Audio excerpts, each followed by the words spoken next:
respectfully to Medicaid and Medicare. You guys suck. My name is Jax, and I just want to business called Right Ride. It's a transportation service, but I'm redefining it into focusing into an unmet need, which is seniors and individuals with accessibility requirements. So I'm not Uber and I'm not Lyft. However, it is a similar concept. Do you guys believe that it's easy right now to get reliable transportation? Yeah.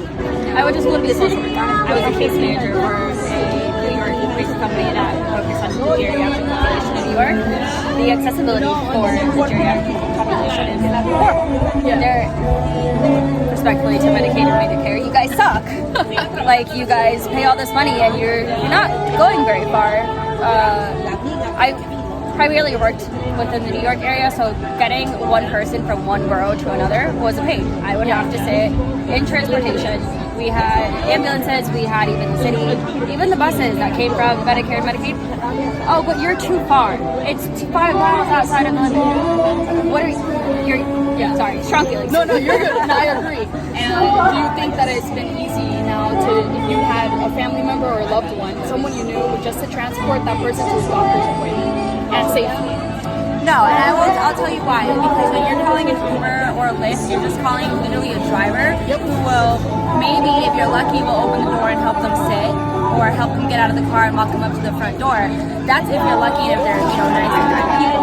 But that's one of the biggest, I think, stops that prevent us from using those types of services when it comes to meeting your grandpa. Our grandpa who, like, he can walk, but he's a little slower and likes to grab onto our hand when he's walking. When he walks, he'll grab onto us like this and stuff making like sure that. he's not going to trip over something. So that would make it easier for us because then, and I think who's going to drop him off at night after a family gathering, or who's going to pick him up when he lives 30 minutes the wrong, Absolutely, and that is the feedback I'm looking for, because the way I'm trying to redefine transportation is the drivers for Right Ride are actually going to be certified in CPR and first aid basic training.